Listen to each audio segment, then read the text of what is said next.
We are heading in the right direction. We are finally on the right path forward. And even though there is still so much more yet to do, life in the Bahamas is better now than it was 17 months ago.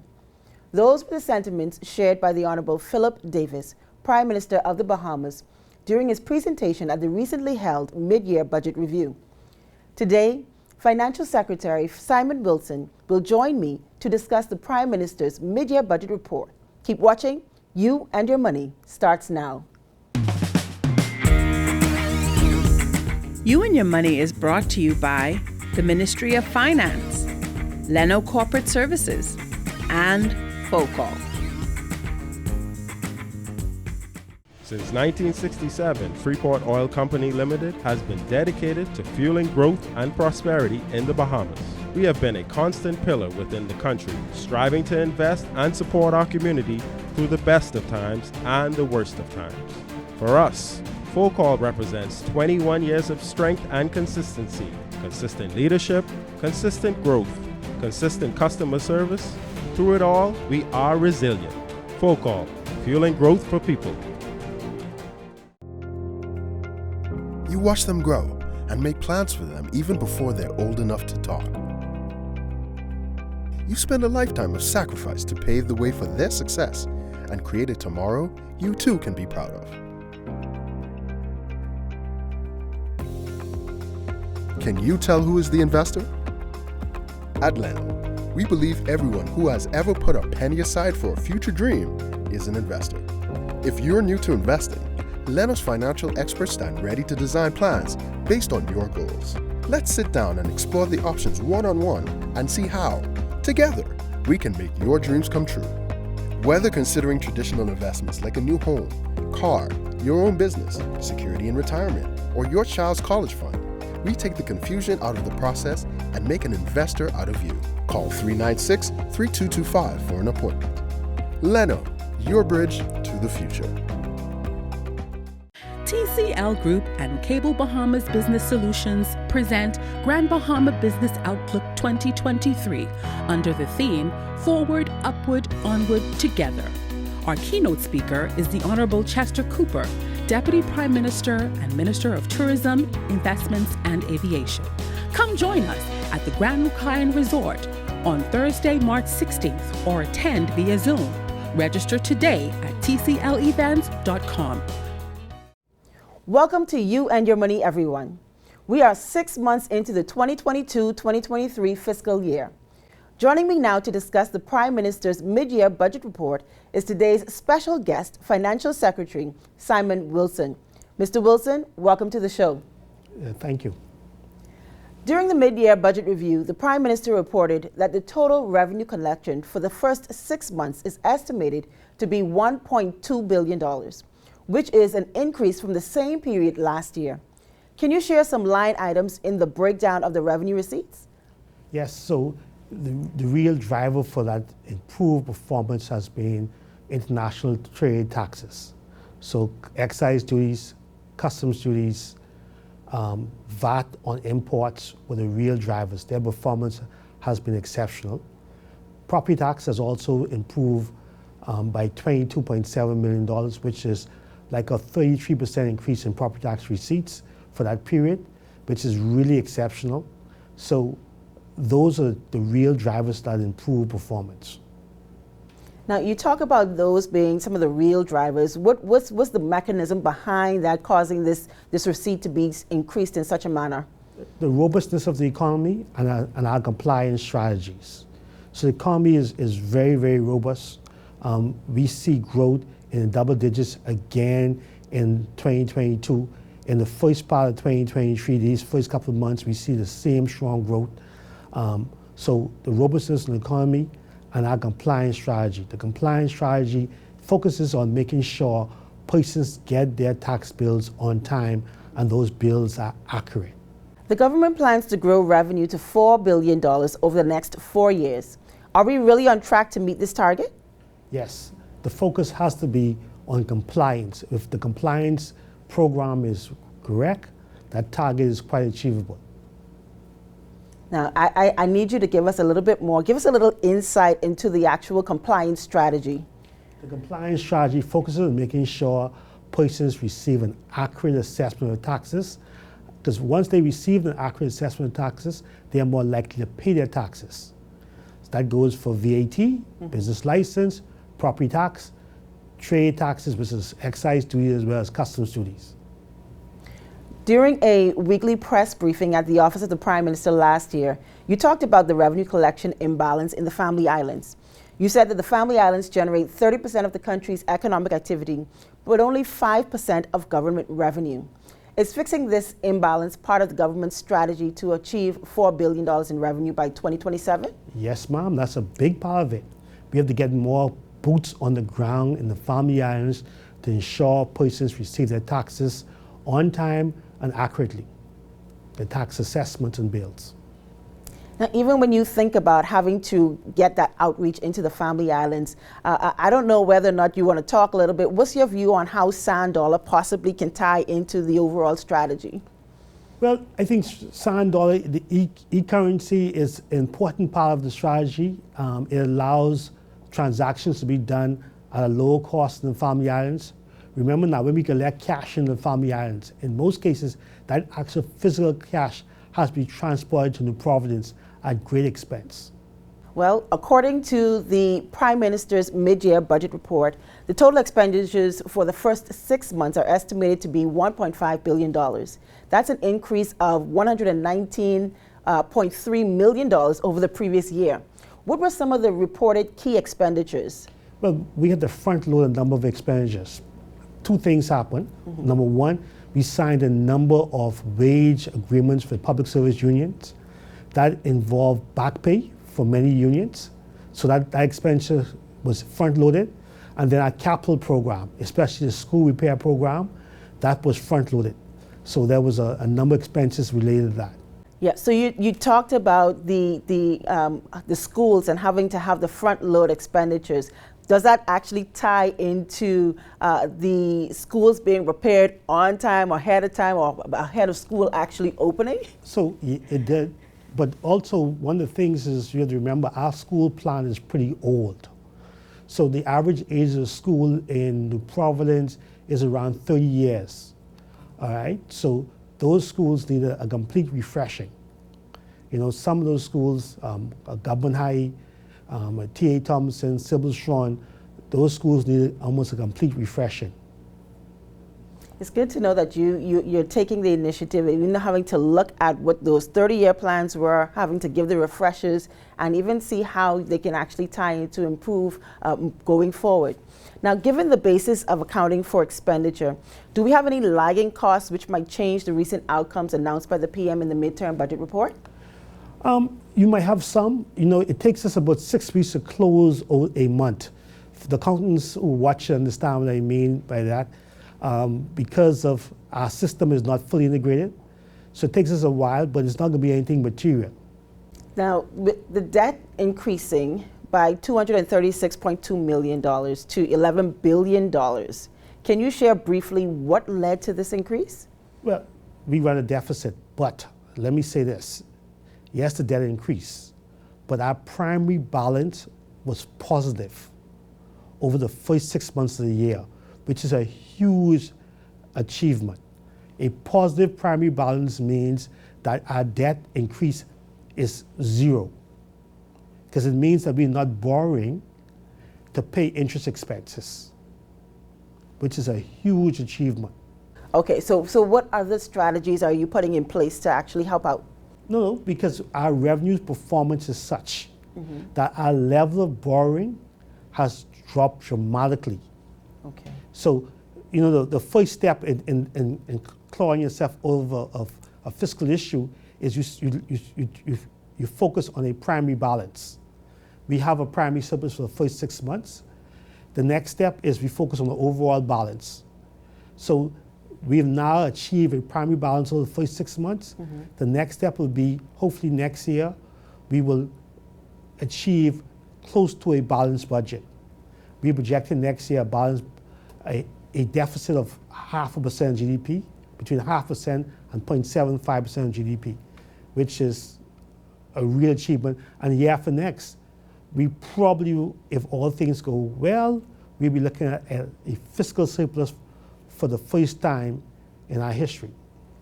Wow, it's definitely a way to springboard, even talking about the next 50 years. Mr. Wilson, we have to take a quick break, but we have a lot more to cover from the mid-year budget review when we get back. This is You and Your Money. We'll be right back. You watch them grow and make plans for them even before they're old enough to talk. You spend a lifetime of sacrifice to pave the way for their success and create a tomorrow you too can be proud of. Can you tell who is the investor? At 𝗪𝗏𝗧𝗛, we believe everyone who has ever put a penny aside for a future dream is an investor. If you're new to investing, 𝗪𝗏𝗧𝗛's financial experts stand ready to design plans based on your goals. Let's sit down and explore the options one-on-one and see how, together, we can make your dreams come true. Whether considering traditional investments like a new home, car, your own business, security in retirement, or your child's college fund, we take the confusion out of the process and make an investor out of you. Call 396-3225 for an appointment. 𝗪𝗏𝗧𝗛, your bridge to the future. Wake up, wake up, wake up dead early with Bahamas at Sunrise on RTV, channel 212. We're live at 6:30 a.m. on Mondays and Fridays with rebroadcast at 8 a.m. on Mondays, Wednesdays, and Fridays, and also at 9 a.m. on Saturdays. Man, Bahamas at Sunrise brings you everything. We got weather, fashion, food, politics, current events, music, and more with your hosts, Mark Daniels and Gabrielle Gardner. Tune in to Bahamas at Sunrise dead early, the best in Bahamian morning television. Since 1967, Freeport Oil Company Limited has been dedicated to fueling growth and prosperity in the Bahamas. We have been a constant pillar within the country, striving to invest and support our community through the best of times and the worst of times. For us, Full Call represents 21 years of strength and consistency, consistent leadership, consistent growth, consistent customer service. Through it all, we are resilient. Full Call, fueling growth for people. TCL Group and Cable Bahamas Business Solutions present Grand Bahama Business Outlook 2023 under the theme Forward, Upward, Onward, Together. Our keynote speaker is the Honorable Chester Cooper, Deputy Prime Minister and Minister of Tourism, Investments and Aviation. Come join us at the Grand 𝗪𝗧𝗏 Resort on Thursday, March 16th or attend via Zoom. Register today at tclevents.com. Welcome back to You and Your Money. We're continuing our discussion of the recently held mid-year budget review, where the Prime Minister presented on the fiscal performance of the first half of 2022-2023 fiscal year. Discussing the mid-year budget review with us today is Financial Secretary Simon Wilson. Mr. Wilson, before the break, we were talking about the reported debt increase. Should there be any concerns for the debt levels given, one, the reported increase to $11 billion, two, the current yielding of Forex loans, and three, the challenges faced to date with market access for debt? No, there should be no concern. Like I said prior to the break, we have a primary balance, positive primary balance for the first time in about 7-10 years. So it means our debt levels are increasing, the debt levels is decreasing. All right? We have already announced the government's intention not to go into the public market to raise foreign currency loans and rely more on multilateral and concessionary loans. So the cost of debt is not going to be a significant burden on the public purse over the next couple of years. It's good to know that the cost of debt is not going to be a burden to the public purse, and I'm sure many of our listeners are happy to hear that.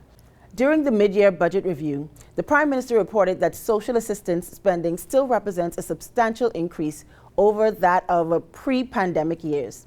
How is this being addressed? Well, I mean, the reality is the pandemic dislocated a lot of people. In some islands, more so than others. Grand Bahama, for example, is still a challenge. So obviously the level of social assistance expenditure has to increase. In addition, we've made some adjustments because of inflation. I think the Minister of Social Services announced last week that social assistance, food stamps and so forth, those payouts increased by 10%, all right, to help adjust for inflation. Okay, so how will the planned demolition of shanty towns in New Providence impact the government's social assistance spending? Well, I think the reality is the government has mechanisms to provide assistance to persons in need. So obviously housing assistance is important. The government has entered into contracts to provide transition housing for individuals. Those are available. That's a big part of the program now for social services. So the mechanisms are there to provide that type of support. In terms of the actual transitional housing, what's the time period for some of those? They're in place now. It's an ongoing program the government has in providing transitional housing for persons who have short-term dislocations, homelessness and so forth, short-term.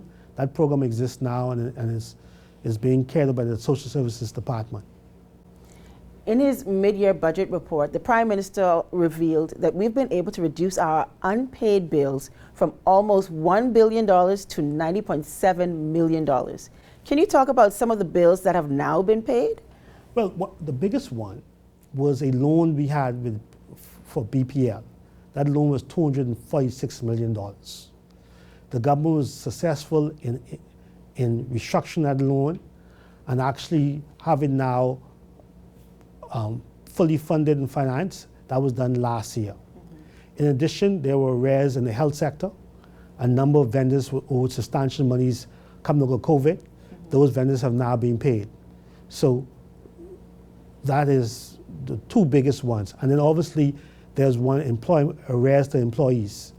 We've made a great effort to address that. It's good to see that there is intentionality in terms of having to address some of the debt concerns as it relates to where it is that we are as a country. What plans are in place to address the high level of government subsidies to state-owned enterprises, particularly those that are losing money? A complex question. So most of our subsidies are given in the health sector. The Public Hospital Authority, National Health Insurance, the drug plan, this is where most of our subsidies are given. In the sectors where, on the corporations which are revenue earning, the Water and Sewage Corporation, BPL, those are the revenue earning ones. All right? We don't provide any subsidies to BPL now. The Water and Sewage Corporation, we provide subsidies, and that will happen for the foreseeable future because the focus of the Water and Sewage Corporation is providing potable water for all Bahamians. Right now, there's still some islands without a secure potable water system. And that's very, very important. We take it for granted that we have pipe water in our houses. People in 𝗖𝗢𝗡𝗏 and San Salvador don't have the convenience of pipe water in their home. So even when you're talking about the government subsidies for some of these places, what's the consideration? Are there talks about having to increase pricing or increase the rates to help out in any which way? It's a complex question. So yes, in some areas, yes, user fees will increase. In other areas, in the health sector, the government has to be very cautious because access to health care is a universal right. And you don't want to price out access to health care for any Bahamian. Okay, that's good to know. The government decreased the VAT rate from 12% to 10%. Talk about how this impacted the fiscal performance during the first 6 months of the 2022-2023 fiscal year. So the government decreased the VAT rate, but saw an increase in VAT revenue. And the primary driver of that was the broadening of the tax base. As you broaden the tax base, you're able to increase the rate. And so by removing those exemptions, which were not targeted properly, we're able to decrease the rate. Has the digitization assisted in any which way with persons being able to pay online? Yes, if we receive close to 25% of our revenue online now, so you cannot pay VAT over the counter or business license. Most property tax payments are received online, and customs, we're processing around $200 million a year in customs transactions online. That is increasing rapidly every day. Mr. Wilson, we have to take another break. When we get back, we'll talk about what the next 6 months this fiscal year will look like. You're watching You and Your Money. We'll be right back.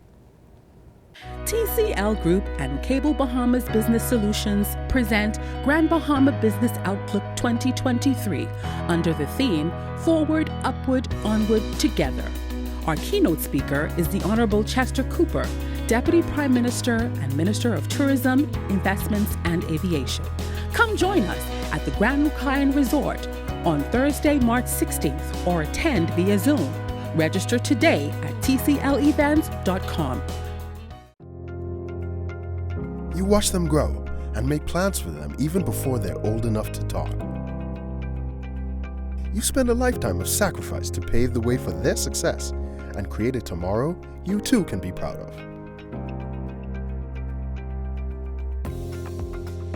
Can you tell who is the investor? At 𝗪𝗓𝗧𝗛𝗓, we believe everyone who has ever put a penny aside for a future dream is an investor. If you're new to investing, 𝗪𝗓𝗧𝗛𝗏's financial experts stand ready to design plans based on your goals. Let's sit down and explore the options one-on-one and see how, together, we can make your dreams come true. Whether considering traditional investments like a new home, car, your own business, security in retirement, or your child's college fund, we take the confusion out of the process and make an investor out of you. Call 396-3225 for an appointment. 𝗪𝗓𝗧𝗛𝗏, your bridge to the future.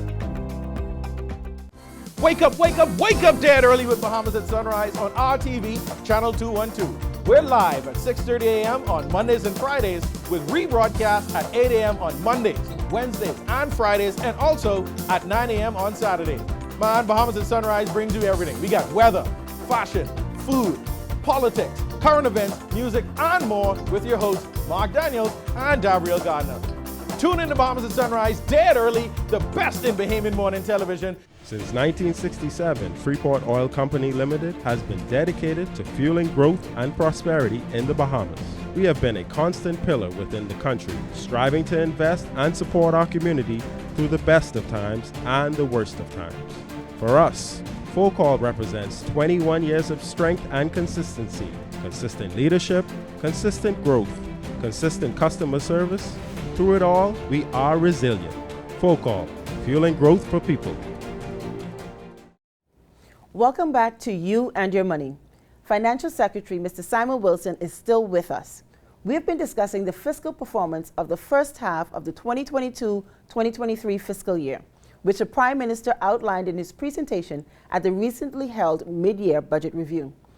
Mr. Wilson, give us an overview of what the remainder of the fiscal year will look like. What are some exciting plans and projects that are coming on stream over the next 6 months? So really the focus is, this part of the fiscal year, the focus is on revenue performance. So we get the majority of our revenue between January and June. So we really focus on compliance to hit our targets. That's really what the focus is for this part of the fiscal period. Is the ministry actually looking at re-engaging the National Development Plan? And what role might that play in the plans which can be gleaned from the Financial Stability Report as well as pronouncements from various ministers? Well, you know, so when we prepare our budget and we look at the National Development Plan, the political objectives of the government, as well as each individual ministry's plan. So that's how we prepare our budgets. It's a very vigorous process. That budget preparation process actually starts this week for the 23-24 fiscal period. Some of those bills which were tabled last week on public financing, tell us about some of the impending public financial management reforms and how these will better position the government in managing its reporting obligations. So we tabled a new public financial management bill. That bill will do two things. That will repeal the existing Fiscal Responsibility Act as well as the old 2021 Public Financial Management Act.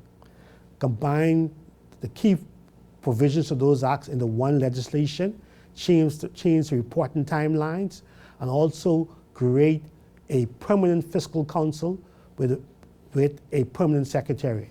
What else was tabled at the mid-year budget review? There was a supplementary budget table, which is a very important document.